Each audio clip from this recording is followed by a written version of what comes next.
الحمد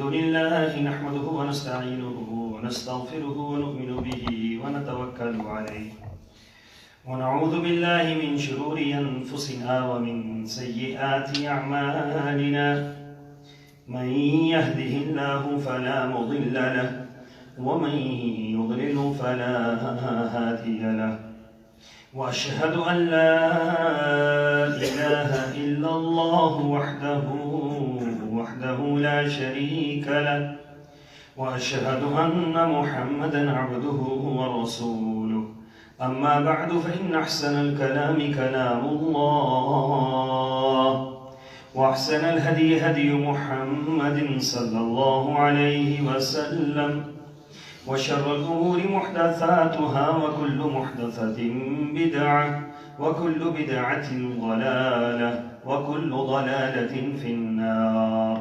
قال الله تبارك وتعالى في القرآن المجيد: أعوذ بالله السميع العليم من الشيطان الرجيم. بسم الله الرحمن الرحيم. إن الله اصطفى آدم ونوحا وآل إبراهيم وآل عمران على العالمين ذرية بعضها من بعض والله سميع عليم. إذ قالت امرأة عمران ربي إني نذرت لك ما في بطني محررا فتقبل مني إنك أنت السميع العليم. فلما وضعتها قالت رب إني وضعتها أنثى والله أعلم بما وضعت وليس الذكر كالأنثى وإني سميتها مريم وإني أعيذها بك وذريتها من الشيطان الرجيم. فتقبلها ربها بقبول حسن وأنبتها نباتا حسنا وكفلها زكريا كلما دخل عليها زكريا المحراب وجد عندها رزقا قال يا مريم أنى لك هذا قالت هو من عند الله إن الله يرزق من يشاء بغير حساب. اللهم صل على محمد وعلى آل محمد كما صليت على إبراهيم وعلى آل إبراهيم إنك حميد مجيد. اللهم بارك على محمد وعلى آل محمد كما باركت على إبراهيم وعلى آل إبراهيم إنك حميد مجيد. سبحانك لا علم لنا إلا ما علمتنا إنك أنت العليم الحكيم.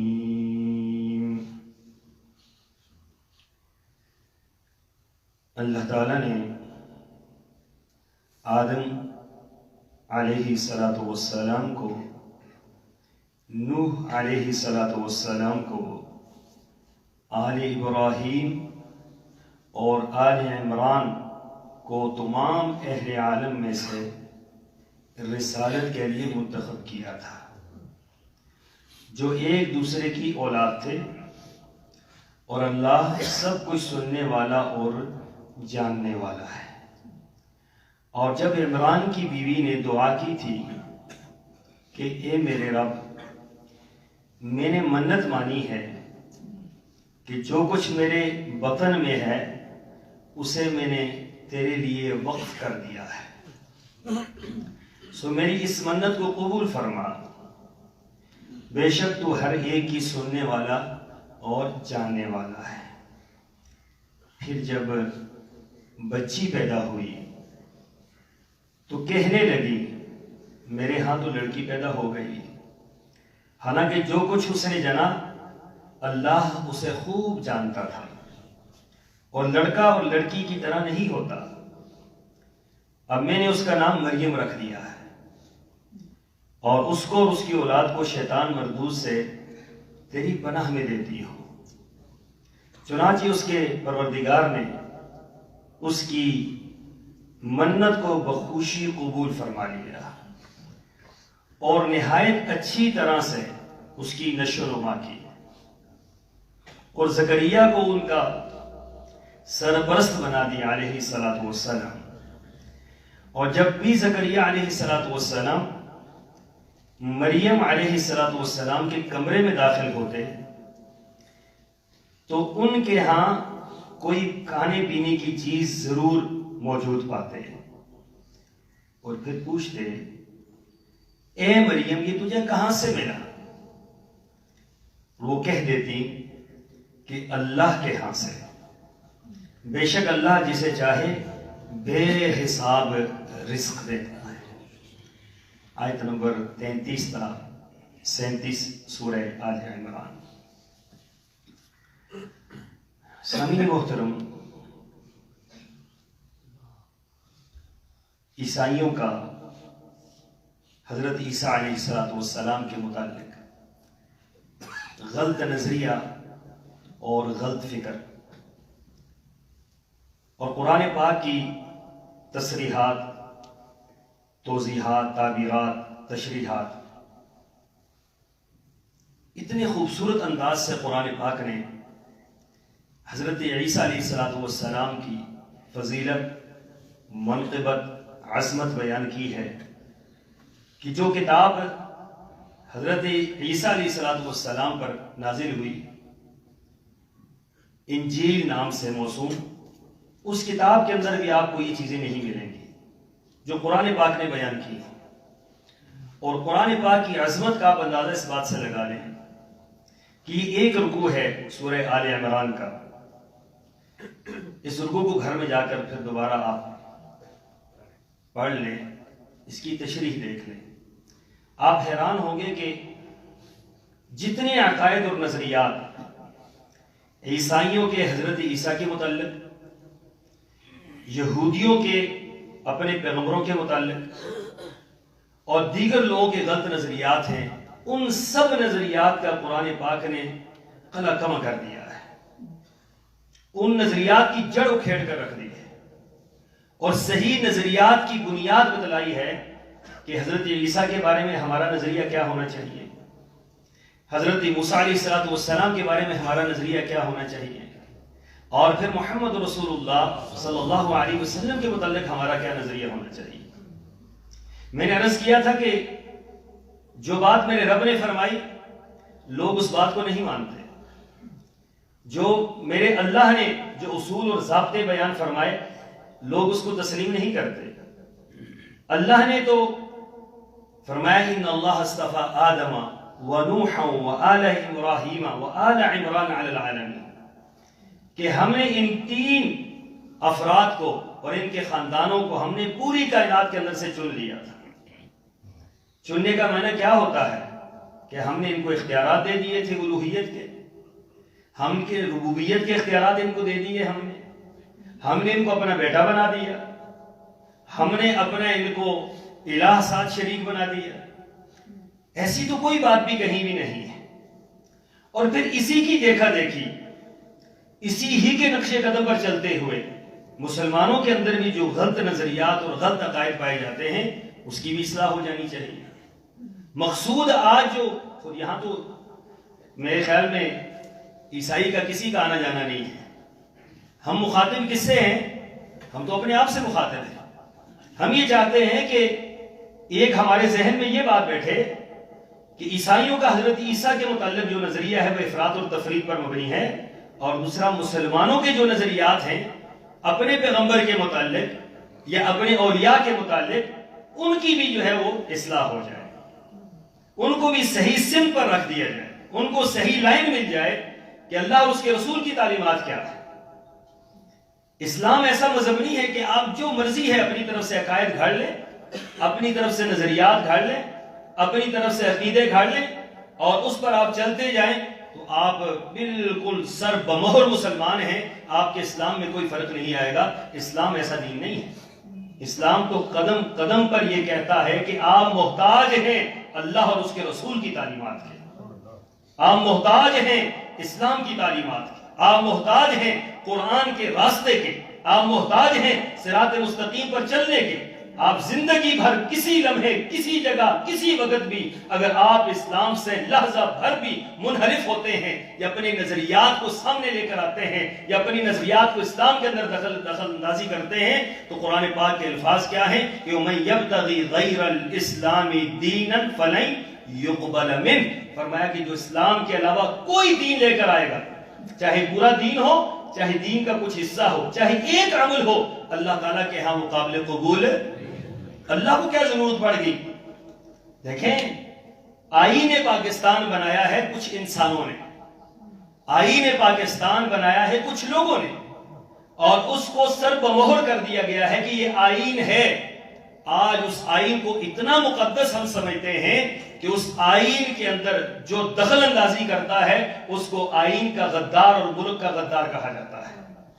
یہ تو وہ آئین ہے جو انسانوں نے بنایا ہے، یہ وہ دستور ہے جس کے اندر سینکڑوں خرابیاں بھی ہو سکتی ہیں، جس کے اندر کئی غلطیاں بھی ہو سکتی ہیں، کیونکہ انسان نے بنایا ہے۔ انسان کے بنائی ہوئی کتنا ہی بہترین قانون کیوں نہ ہو، اس کے اندر سکون ہمیشہ رہ جاتا ہے۔ یہ تو رب کا معاملہ ہے کہ جو اللہ نے بنایا ہے قانون، جو اللہ نے بنایا ہے دستور، جو اللہ نے بنایا ہے دین، جو اللہ نے اتارا ہے دین، اس دین کے اندر ہم اور آپ جو مرضی ہے دخل اندازی کرتے رہیں، جو مرضی ہے عقائد اس کے اندر ڈالتے رہیں، جو مرضی ہے اس کے اندر نظریات جھونکتے رہیں، اور جو مرضی ہے اس کے اندر ہم کرتے رہیں، تو ہم پھر بھی یہ کہیں کہ نہ ایمان بگڑے نہ اسلام جائے، تو میرے خیال میں یہ ہمارے فہم کا فرق ہے، یہ ہمارے سمجھنے کا فرق ہے، یہ شیطان کا دھوکہ ہے۔ یہ شیطان نے ہمیں غلط راستے پر ڈال کر ہمیں اس پر مطمئن کر دیا ہے۔ وَزَيَّنَ لَهُمُ الشَّيْطَانُ أَعْمَالَهُمْ، میں شیطان کبھی آپ کو یہ نہیں کہتا کہ آپ غلط راستے پر چلیں، شیطان ہمیشہ صحیح راستے کو غلط راستہ بناتا ہے اور پھر اس پر چلنے کے لیے زور آزمائی کرتا ہے اور ہمیں اس پر قائل کرتا ہے، اور پھر ہم یہ سمجھتے ہیں کہ ہم تو ٹھیک راستے پہ جا رہے ہیں، ہم صحیح عقیدے پر ہیں، ہم صحیح نظریے پر ہیں، ہم صحیح کتاب و سنت پر ہیں، لیکن جب آنکھیں بند ہوتی ہیں تو پھر سمجھ آتا ہے کہ ہمارے پلے تو کچھ بھی نہیں ہے، ہمارے پلے بھی تو کچھ بھی نہیں ہے، ہمارے پاس تو ہے ہی کچھ نہیں، اپنی مرضی ہم نہیں کر سکتے۔ وَمَا كَانَ لِمُؤْمِنٍ وَلَا مُؤْمِنَةٍ إِذَا قَضَى اللَّهُ وَرَسُولُهُ أَمْرًا أَن يَكُونَ لَهُمُ الْخِيَرَةُ مِنْ أَمْرِهِمْ، کسی مومن کے لیے، کسی مومن عورت کے لیے، مرد کے لیے یہ بات جائز نہیں ہے کہ وہ اللہ اور اس کے رسول کی تعلیمات کے سامنے اپنا سر اٹھائیں، یا اللہ اور اس کے رسول کی تعلیمات کے سامنے اپنی بات رکھیں یا اپنی مرضی اس کے اندر کریں۔ یہ کسی مومن کے لیے، کسی مومنہ عورت کے لیے یہ بات جائز نہیں ہے۔ تو اس لیے یاد رکھیں کہ اسلام نے جو ہمیں نقطہ نظر دیا ہے وہ بڑا واضح، صاف اور ستھرا اور ہر ایک کے سمجھنے کا ہے۔ نہ تو عقیدہ تثلیث ہے کہ سمجھ ہی نہ آئے کہ ثالث و ثلاثہ تین میں سے ایک ہے۔ کون ہے تین میں سے ایک؟ اللہ بھی الہ ہے، اور حضرت مریم بھی الہ ہے، اور حضرت عیسیٰ بھی الہ ہے۔ اب یہ بات خود نہیں سمجھ آتی ہے ان کو کہنے والوں کو کہ تین الہ کیسے ہو سکتے ہیں۔ یہ نظریہ اتنا عجیب و غریب عقیدہ ہے کہ جس عقیدے کو قرآن پاک نے سختی سے رد کیا ہے۔ لَقَدْ كَفَرَ الَّذِينَ قَالُوا إِنَّ اللَّهَ ثَالِثُ ثَلَاثَةٍ، گویا ان لوگوں نے انکار کر دیا اللہ کا جنہوں نے یہ کہا کہ وہ تین میں سے ایک ہے، یا تین میں سے وہ دو ہیں، یا تین میں سے تین ہیں۔ فرمایا کہ یہ تو انہوں نے انکار کر دیا اللہ کے حکموں کا، یہ انہوں نے اللہ کی توحید کا انکار کر دی، یہ انہوں نے اللہ کے دین کا انکار کر دیا ہے۔ تو پہلی بات یہ سمجھیں کہ ہم پابند ہیں اللہ کے دین کے ہر لمحے، اس کے اندر ہم رائی کے دانے کے برابر اپنی مرضی کر سکتے۔ عقائد واضح ہیں، احکامات واضح ہیں۔ رسول اللہ صلی اللہ علیہ وسلم نے کیا فرمایا؟ فرمایا کہ میں تمہیں ایسی شاہراہ پر چھوڑ کے جا رہا ہوں جس کی رات، جس کا دن تو روشن ہی ہے، جس کی رات دن سے زیادہ روشن ہے، جس کے اندر رات کا کوئی تصور نہیں ہے کہ آپ کو کوئی بات سمجھ ہی نہ آئے، آپ کو کوئی عقیدہ سمجھنا ہے، آپ کو کوئی بات سمجھنا ہے، آپ کو کوئی مسئلہ سمجھنا ہے۔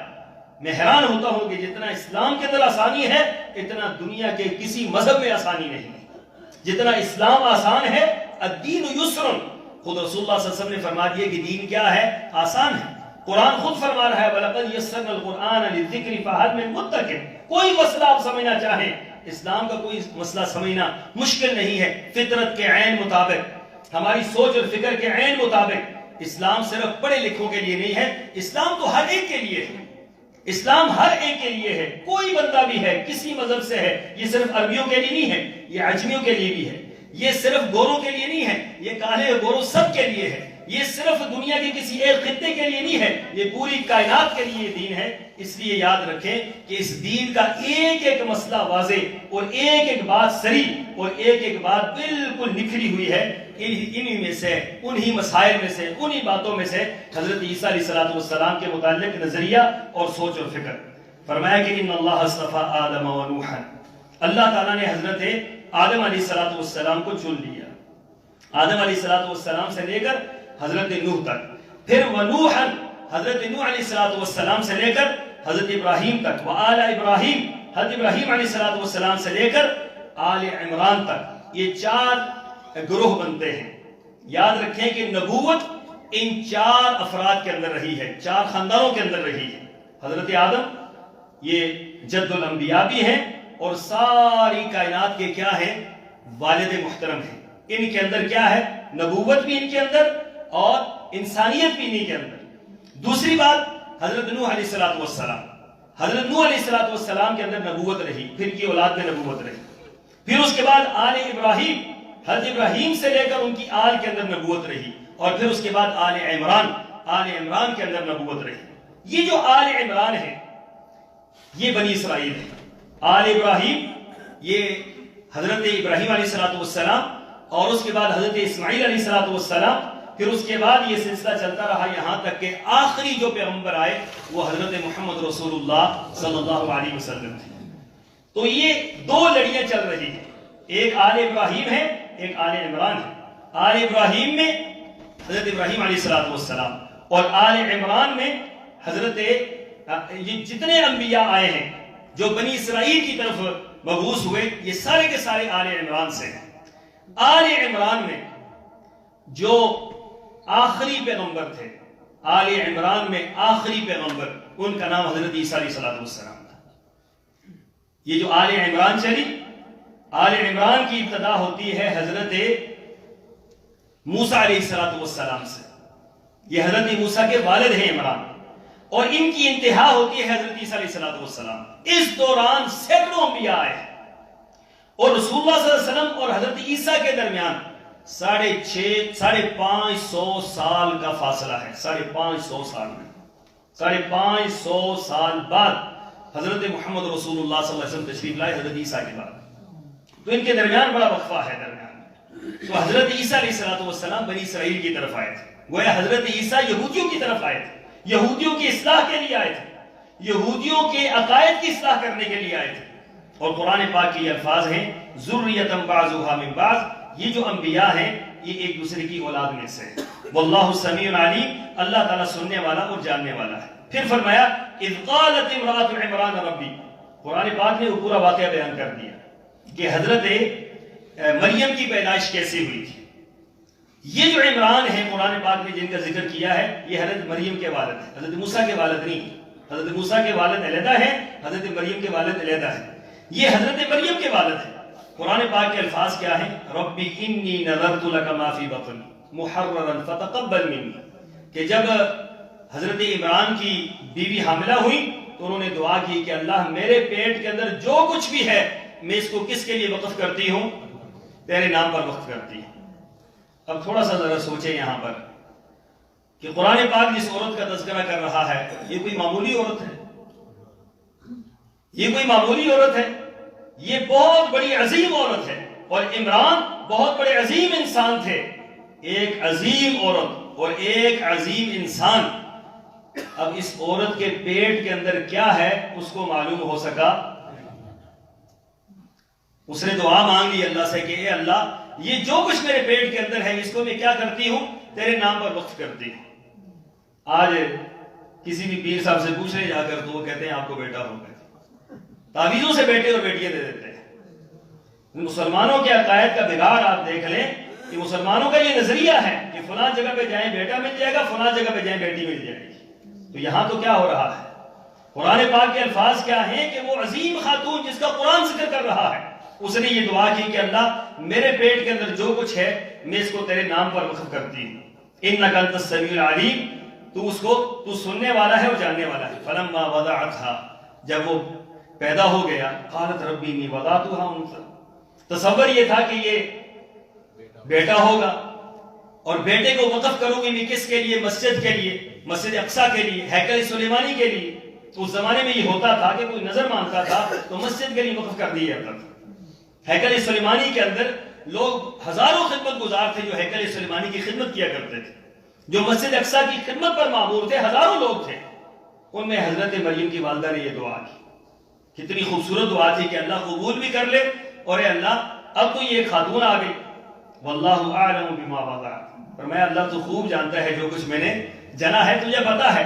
ولیس الذکر کالانثی، جس طرح مرد سے کام لیا جا سکتا ہے عورت سے کام لیا جا سکتا نہیں. وانی سمیتها مریم، میں نے اس کا نام مریم رکھا ہے. وانی اعیدها بک وذریتها من الشیطان الرجیم، میں اس کو اور اس کی اولاد کو شیطان مردود سے تیری پناہ میں دیتی ہوں کہ تو اپنی پناہ میں ان کو لے.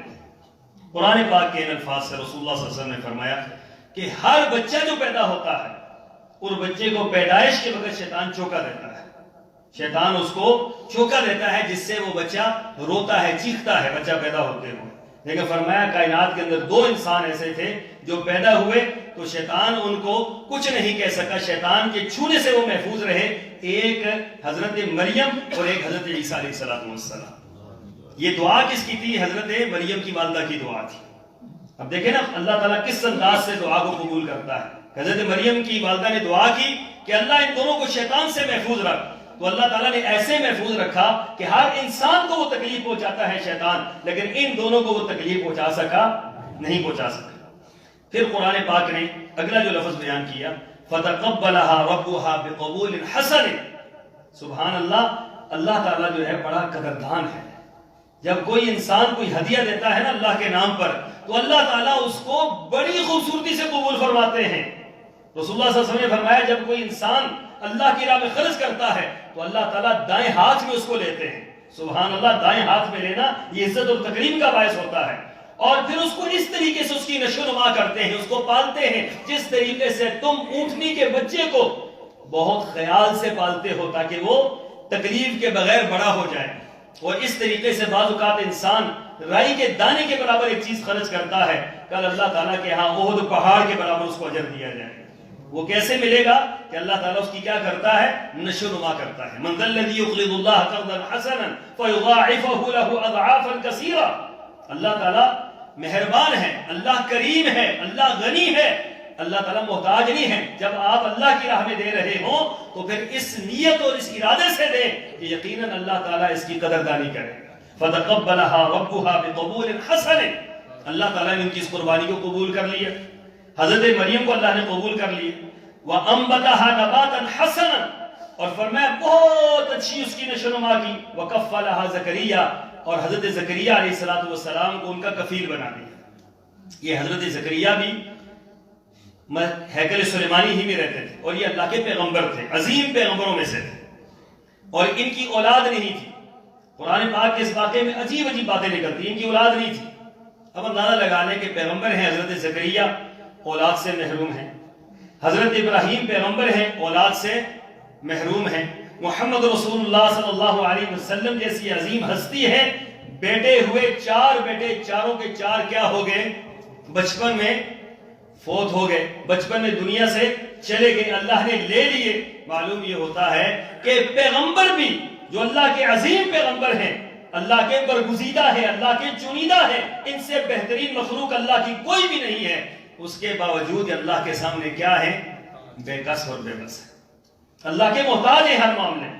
اللہ تعالیٰ سے مانگ رہے ہیں، اللہ سے گزارشیں کر رہے ہیں. اللہ کے پیغمبر سے زیادہ کس کا اللہ سے تعلق ہو سکتا ہے؟ پیغمبر اللہ سے کلام کرتا ہے، پیغمبر اللہ سے ڈائریکٹ گفتگو کرتے ہیں. وَكَلَّمَ اللَّهُ مُوسَىٰ تَكْلِيمًا. حضرت موسیٰ علیہ السلام ڈائریکٹ اللہ سے کلام کرتے ہیں. ہر پیغمبر اللہ سے کلام کرتا ہے، یا ہر پیغمبر فرشتے کے ذریعے اللہ سے کلام ہوتا ہے، یا فرشتے کے ذریعے اللہ پیغمبر سے کلام ہوتا ہے. فرشتہ یہ تو بہت عظیم مخلوق ہے اللہ کی، لیکن کیا ہے؟ اللہ تعالیٰ نے یہ بتلایا کہ یہ میرے محتاج ہیں. ان کے اختیارات یہ نہیں ہیں. جو پیغمبروں کے اختیارات اگر ایسے نہیں ہیں تو پیغمبروں کے علاوہ کسی اور کا اختیار ہو سکتا ہے؟ ہم کبھی کہاں جاتے ہیں، کبھی کہاں جاتے ہیں. آپ دیکھ لینا مسلمان مملکت ہو، مسلمان ملک ہو، اور مسلمان ملک کے اندر ہر علاقے کے اندر ہر 4 قدموں کے اوپر، ہر 10 قدموں کے اوپر لوگوں نے ایک معبد خانہ بنایا ہو، اور اس کے سامنے کوئی جھک رہا ہو، کوئی اس کے سامنے نظر و نیاز دے رہا ہو، کوئی اس کے سامنے سجدہ ریز ہو رہا ہو، تو سوچنے کی بات یہ ہے کہ ہم کیا کر رہے ہیں اللہ کی توحید کے ساتھ؟ ہم کن نظریات اور کن عقائد کو لے کر ہم بیٹھے ہوئے ہیں؟ تو قرآن پاک کے الفاظ میں فرمایا کہ وَكَفَّلَهَا زَكَرِيَّا، حضرت زکریا علیہ السلام کی کفالت میں اللہ نے دے دی. كُلَّمَا دَخَلَ عَلَيْهَا زَكَرِيَّا الْمِحْرَابَ، اب حضرت مریم کی رہائش مسجد اقصیٰ کے اندر تھی. محراب کہا جاتا ہے، یہ اردو کا محراب ہے، یہ نہیں ہے. عربی کے اندر محراب کمروں کو کہا جاتا ہے. اس کے اندر ہیکل سلیمانی کے اندر کمرے بنے ہوئے تھے، ایک کمرے کے اندر حضرت مریم رہتے. تو کلما دخل علیہا زکریا المحراب، جب بھی حضرت زکریا اس کمرے کے اندر داخل ہوتے، وجد عندها رزقا، رنگ برنگے بغیر موسم کے حضرت مریم کے سامنے پھل موجود ہوتے تھے. اب یہ جس کو اللہ کے نام پر وقف کیا گیا ہے، تو اللہ تعالیٰ کیا کر رہا ہے؟ اس کے سارے معاملات کو خود پورا کر رہا ہے. خاتون ہے، اس کی ضروریات ہیں، اس کے معاملات ہیں، لیکن وقف اللہ کے نام پر ہوگی.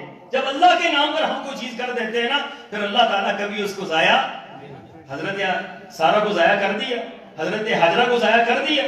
یہی تو حضرت حاجرہ کے الفاظ تھے، آپ کس کے حوالے کر کے جا رہے ہیں، کہاں چھوڑ کے جا رہے ہیں؟ وادی غیر ذی زرع میں چھوڑ کے جا رہے ہیں. کوئی یہاں پر بندہ نہیں ہے، کوئی خاندان نہیں ہے، کوئی قوم قبیلہ نہیں ہے، پانی نہیں ہے، کچھ بھی نہیں ہے، کس کے حوالے کر کے جا رہے ہیں؟ تو ابراہیم نے کیا فرمایا تھا؟ اللہ کے حوالے کر کے جا رہا ہوں. تو پھر یہ فرمایا اذا لا یضيعنا اللہ ابدا، آپ شوق سے جائیے، اللہ تعالیٰ ہمیں کبھی ضائع نہیں کرے گا. تو اللہ نے ضائع کیا؟ آج تک ان کی یادیں زندہ ہیں، آج تک ان کی یادیں زندہ ہیں. صفا مروہ پر ہم بھاگتے ہیں، زمزم پیتے ہیں، یہ طواف کرتے ہیں، یہ ساری کی ساری چیزیں ان کی یادیں قیامت تک جاری رہیں گی. جو اللہ کے نام پر قربانیاں دیتے ہیں، اللہ تعالیٰ ان کو کبھی ضائع نہیں کرتا. جو اللہ کے نام کے لیے، اللہ کے دین کے لیے جو قربانیاں دیتے ہیں، اللہ ان کی قدردانی کرتا ہے. تو فرمایا کہ جب بھی حضرت زکریا آتے تو ان کے پاس رزق ہوتا، طرح طرح کا رزق ہوتا، طرح طرح کے پھل ہوتے. قال یا مریم انا لکی ھذا، اے مریم باہر تو تم نہیں جاتی، یہاں سے باہر تو تمہارا آنا جانا ہوتا نہیں ہے، اور تمہاری کفالت تو میرے ذمہ ہے، میں بھی تمہیں کچھ لا کر نہیں دیتا. انا لکی ھذا، یہ کہاں سے آتا ہے یہ سارا کچھ؟ جواب کیا تھا؟ قالت هو من عند اللہ. یہ ہے ایک مومن کا جواب، اور یہ ہے ایک مومن کا عقیدہ کہ رزق دینے والا کون ہے؟ جو آپ کو کما کر، باہر جا کر، باہر سے لا کر آپ کو کھلا سکتا ہے. وہ آپ کے کمرے کے اندر بنا آپ کے باہر نکلے ہوئے آپ کے دسترخوان پر بھی تو لا کر دے سکتا ہے. کیا اس بات پر قادر نہیں ہے؟ پھلوں کا اگر وہ درخت کے اوپر پھل لگا سکتا ہے، تو بغیر درخت کے اوپر لگائے ہوئے بھی تو آپ کو دے سکتا ہے. نظریہ اور عقیدہ اللہ کے بارے میں درست ہو تو اللہ تعالیٰ تو کسی بات کا محتاج نہیں ہے. یہ ذرائع اور وسائل کے محتاج ہم ہیں، اللہ تعالیٰ ان کا محتاج نہیں ہے. فرمایا کہ قالت هو من عند اللہ ان اللہ یرزق من یشاء بغیر حساب، یہ اللہ تعالیٰ کی طرف سے ہے، اور اللہ تعالیٰ بے حساب جسے چاہتا ہے رزق دیتا ہے. جب حضرت زکریا نے یہ بات سنی تو حضرت زکریا کی اولاد نہیں تھی، ان کی اولاد نہیں تھی. 80 سال سے زیادہ عمر ہو گئی، بعض مفسرین لکھتے ہیں 90 سال عمر تھی. قرآن کے الفاظ یہ ہیں، آگے یہ الفاظ ہیں کہ وَقَدْ بَلَغَنِي الْكِبَرُ، بڑی عمر کو پہنچ چکے تھے. نہیں، اولاد کا کوئی عمر حد ہوتی ہے نا اولاد کی بھی، اس عمر کو پہنچ چکے تھے جہاں اولاد نہیں ہوتی، اور بیوی بانجھ ہو چکی تھی، اس کو اولاد کا تصور ہی کوئی نہیں تھا. اب حضرت زکریا نے جب یہ دیکھا کہ بغیر موسم کے مریم کو پھل مل سکتا ہے اور کمرے کے اندر مل سکتا ہے، تو اے زکریا تجھے اولاد کیوں نہیں مل سکتی؟ یہ ہے اللہ کے بارے میں نظریہ اور عقیدہ کہ ہر وقت اللہ کی طرف. وہ جو جوانی میں دے سکتا ہے بڑھاپے میں نہیں دے سکتا، بڑھاپے میں دینے میں اس میں کوئی مشکل ہے. صرف نظریہ اور عقیدہ درست ہونا چاہیے کہ دینا کہاں سے اور کس نے دینا ہے. دینے والا بھی اللہ ہے اور لینے والا بھی اللہ ہے. سارے کے سارے معاملات اسی کی طرف ہیں. کسی انسان کے ہاتھ میں کچھ بھی نہیں، جو مرضی ہے کرتے رہیں. کسی انسان کے ہاتھ میں کوئی اختیار نہیں ہے. اولاد دینے والا اللہ ہے، اولاد چھیننے والا بھی اللہ ہے. تو فرمایا کہ ہنالک دعا زکریا ربا، یہ منظر دیکھتے ہی حضرت زکریا نے دعا کی اللہ سے. قال رب هب لي من لدنك ذریة طیبہ، اے اللہ مجھے اپنے ہاں سے پاکیزہ اولاد عطا کر. انک سمیع الدعاء، تو بے شک دعا کو سننے والا ہے. دیکھیں نا، یہ نظریہ ہونا چاہیے. ہم جب اللہ سے مانگتے ہیں نا، پتہ نہیں اللہ ہماری سنتا بھی ہے یا نہیں سنتا.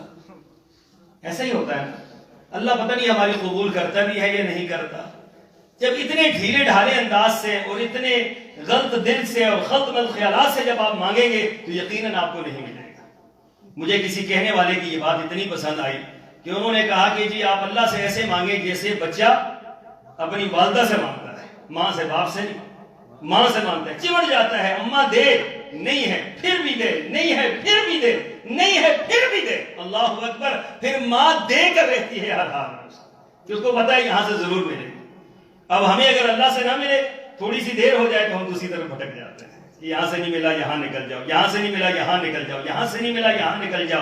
پوری زندگی نہ ملے پھر بھی اللہ کے در کو ایک لمحے کے لیے نہ چھوڑیں. اللہ کی قسم ہے اللہ آپ کو آزمائش کے بعد اتنا خوبصورت نوازے گا کہ آپ تصور بھی نہیں کر سکتے. چھوڑو, در نہیں چھوڑنا یہ والا کہ ملنا یہیں سے ہے, جو کچھ ہے یہیں سے ملے گا. اور عزم اور جزم کے ساتھ مانگیں, ارادے کے ساتھ مانگیں کہ یہیں سے ملے گا سب کچھ, یہی دینے والا ہے اللہ, تو ہی دے گا, تیرے علاوہ کون دے گا. مولانا محمد عبداللہ بہت بڑی ہستی اور بہت بڑے بزرگ گزرے, صوفی محمد عبداللہ کے نام سے معروف تھے. تو آج بھی جو ان کے دور کے جو لوگ ہیں ان سے ہم سنتے ہیں, وہی کہتے تھے وہ اللہ سے ایسے مانگتے تھے جس طریقے سے کوئی بندہ جھگڑا کر رہا ہے. اللہ دے. 400-450 بچہ ماموں کاجن میں پڑھتا تھا, اور 400-450 بچے کی کفالت وہ کبھی کہیں جاتے نہیں تھے, چندے کی اپیل بھی نہیں کرتے تھے. تو وہ کیا کرتے تھے, اللہ یہ میں نے پیدا کیے, اللہ تو نے پیدا کیے, اللہ یہ میرے بندے ہیں, اللہ تیرے بندے ہیں, اللہ تو نے دینا ہے, میں نے ان کو پالنا ہے, اللہ تو نے پالنا ہے, اللہ بھیج دے جہاں سے بھیجنا ہے. کہتے ہیں کہ پوری زندگی مولانا کو کبھی ایک لمحے کے لیے مشکل درپیش نہیں ہوئی. یہ اللہ سے انداز ہے نا کہ آپ کس ارادے کے ساتھ, کوئی کس عزم کے ساتھ اللہ سے مانگتے ہیں. تو حضرت زکریا علیہ السلام نے دعا کی, اور اللہ تعالیٰ نے اس دعا کا نتیجہ کیا دیا وہ میں انشاءاللہ العزیز اگلے جمعے میں آپ کے سامنے رکھوں گا. اللہ مجھے آپ کو عمل کی توفیق عطا فرمائے. وآخر دعوانا ان الحمد للہ رب العالمین.